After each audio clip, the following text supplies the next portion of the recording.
Paradigm انسان کی زندگی میں ایک بڑی تبدیلی یا بہتری اس وقت آتی ہے جب وہ اپنے پیراڈائم یا فریم آف ریفرنس کو سمجھنے لگتا ہے اور اسے بدلتا ہے۔ پیراڈائم بدلے بغیر بھی آپ اپنی زندگی میں تبدیلی لا سکتے ہیں۔ آپ اپنا رویہ یا انداز ایٹیٹیوڈ بدل سکتے ہیں۔ آپ زیادہ محنت کرنے کی عادت ڈال سکتے ہیں۔ آپ مختلف گول سیٹ کر سکتے ہیں اور ان کو حاصل کر سکتے ہیں، لیکن اپنی زندگی میں ایک اہم تبدیلی لانے کے لیے آپ کو اپنا پیراڈائم بدلنا ہوگا۔ اب سوال یہ ہے کہ پیراڈائم کیا ہے؟ ہم جس طرح سے اس دنیا کو دیکھتے ہیں وہ ہمارا پیراڈائم ہے۔ آپ جس طرح بھی سوچتے ہیں، جس طرح بھی سمجھتے ہیں اس دنیا کو، اس میں ہونے والی چیزوں کو، وہ اپنے پیراڈائم یا فریم آف ریفرنس سے دیکھتے، سوچتے اور سمجھتے ہیں۔ آپ کا پیراڈائم آپ کے تجربات سے بنتا ہے اور یہ آپ کی ہر صلاحیت، جس میں دیکھنے، سننے، سونگھنے اور سوچنے سمجھنے کی صلاحیت شامل ہے، کو کنٹرول کرتا ہے۔ آئیے پیراڈائم کو سمجھنے کے لیے ہم اس اہم واقعے پر غور کرتے ہیں۔ امریکہ میں ریڈ انڈینز کے ایک چھوٹے سے گاؤں کے لوگوں کو امپائر اسٹیٹ بلڈنگ کی تصویریں دکھائی جا رہی تھیں، اس بات کے ثبوت کے طور پہ کہ اب امریکہ میں اتنی ترقی ہو چکی ہے کہ انہوں نے دنیا کی سب سے بلند عمارت یہاں بنا دی ہے۔ ریڈ انڈینز نے تصویریں دیکھنے کے بعد جو پہلا سوال کیا وہ یہ تھا: اس بلڈنگ میں کتنی بھیڑیں، شیپس آ سکتی ہیں؟ ان کا فریم آف ریفرنس یا پیراڈائم یہ تھا کہ وہ کسی بھی عمارت کے چھوٹے یا بڑے ہونے کا اندازہ اس بات سے لگاتے تھے کہ اس میں کتنی بھیڑیں سما سکتی ہیں۔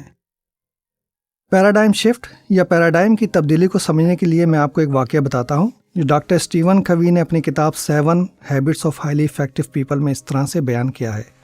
میں ایک مرتبہ نیو یارک میں ٹرین میں کہیں جا رہا تھا۔ ایک اسٹیشن پہ گاڑی رکی اور ایک آدمی کچھ بچوں کے ساتھ ڈبے میں سوار ہوا۔ بچے بہت بدتمیز قسم کے تھے اور کچھ ہی دیر میں انہوں نے پورے ڈبے کا سکون برباد کر دیا۔ وہ آپس میں لڑ رہے تھے، بھاگ رہے تھے اور ادھر ادھر چڑھ رہے تھے۔ ان کا والد سر جھکائے ایک طرف بیٹھا تھا اور لگتا تھا کہ اس کو اس بات کا خیال نہیں ہے کہ اس کے بچے دوسرے لوگوں کو تنگ کر رہے ہیں۔ اب آپ سوچیں کہ اگر آپ اس صورتحال میں ہوں تو کیا کریں گے؟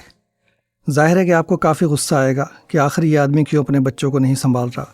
آپ شاید اس چیز کو نظر انداز کرنے کی کوشش کریں یا پھر دل ہی دل میں اس آدمی کو اور اس کے بچوں کو برا بھلا کہیں۔ میں کچھ دیر تک تو برداشت کرتا رہا، مگر جب ان بچوں کی بدتمیزی میں کوئی کمی نہیں آئی تو میں اس آدمی کے پاس گیا اور اس سے کہا کہ تمہارے بچوں نے تمام لوگوں کو تنگ کیا ہوا ہے، کیا تمہیں ان کو کنٹرول کرنا نہیں چاہیے؟ اس آدمی نے ٹھنڈی سانس بھر کے کہا، ہاں مجھے افسوس ہے اس بات کا، مگر ہم اسپتال سے آ رہے ہیں اور ان کی ماں کا ابھی انتقال ہوا ہے۔ غالباً مجھے اور ان بچوں کو نہیں پتا کہ وہ اس صورتحال کو کیسے سنبھالیں۔ یہ بات سنتے ہی میرا پیراڈائم بدل گیا۔ اب میں اس صورتحال کو دوسری نظر سے دیکھنے لگا۔ اب میں ان بچوں اور ان کے والد پر غصہ ہونے کے بجائے ان کی مدد کرنا چاہتا تھا۔ مجھے ان سے ہمدردی ہو گئی۔ اپنا پیراڈائم بدلے بغیر یہ بات ممکن نہیں تھی۔ غالباً اب آپ کو اندازہ ہو گیا ہوگا کہ پیراڈائم اور پیراڈائم شفٹ کا کیا مطلب ہے۔ اب سوال یہ ہے کہ آپ کا پیراڈائم کیا ہے؟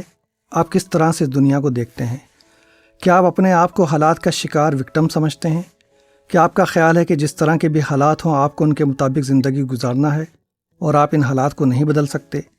کیا آپ کا خیال ہے کہ آپ کی زندگی کا مقصد کمانا، کھانا اور صبر و شکر کے ساتھ زندگی گزارنا ہے اور اپنے بیوی بچوں کو پالنا پوسنا ہے؟ آپ میں سے کچھ لوگوں کا پیراڈائم یہ بھی ہو سکتا ہے کہ ہم اس دنیا میں صرف ایک مسافر ہیں اور ہمیں اپنی زندگی خدا کی عبادت میں گزارنی چاہیے اور اپنی آخرت کی فکر کرنا چاہیے۔ آپ کا جو بھی پیراڈائم ہو، آپ کے حالات آپ کے پیراڈائم کے حساب سے ہی ہوتے ہیں۔ انسان کے ساتھ جو کچھ بھی ہوتا ہے، زیادہ تر حالات میں وہ خود ان حالات و واقعات کا ذمہ دار ہوتا ہے۔ کہتے ہیں کہ اپنے حالات اور واقعات کی ذمہ داری قبول کرنا بالغ ہونے کی پہلی نشانیوں میں سے ایک ہے۔ لوگ اپنا پیراڈائم ایک دوسرے سے سیکھ کر بناتے ہیں اور اسے ایک دوسرے کی مدد سے مضبوط یعنی رینفورس کرتے رہتے ہیں۔ یہ بات ریسرچ سے ثابت ہو چکی ہے کہ دنیا میں ہر جگہ کے لوگ ذہانت میں کم و بیش ایک ہی طرح کے ہوتے ہیں۔ تو پھر آخر کچھ قومیں کیوں ترقی یافتہ ہیں اور کچھ قومیں کیوں پسماندہ اور غریب ہیں؟ یہ ان کے ذہنی ماحول کی وجہ سے اور ان قوموں کے مجموعی پیراڈائم کی وجہ سے ہے۔ اگر آپ اپنے حالات اور اپنے ملک کے حالات کو بدلنا چاہتے ہیں تو سب سے پہلے آپ کو اپنا پیراڈائم بدلنا ہوگا اور آپ کو ایک نقشہ، میپ چاہیے جو آپ کو آپ کی منزل کی طرف لے جا سکے۔ تو میرا یعنی ظفر خضر کا پیراڈائم کیا ہے اور میں اس دنیا کو کس طرح سے دیکھتا ہوں؟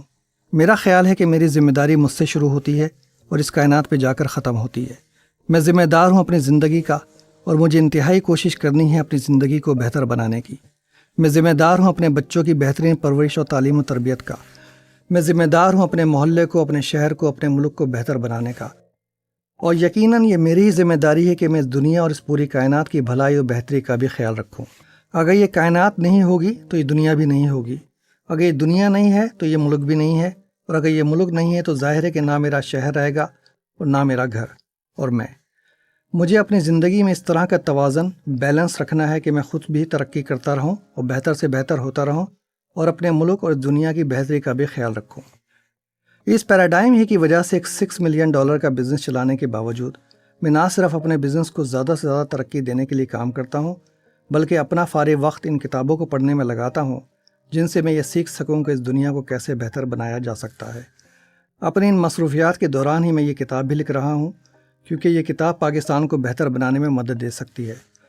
آپ بھی اپنا پیراڈائم بدل لیجئے، آپ کو ایک انجانی طاقت کامیابی کی طرف کھینچتی رہے گی، سچی کامیابی کی طرف۔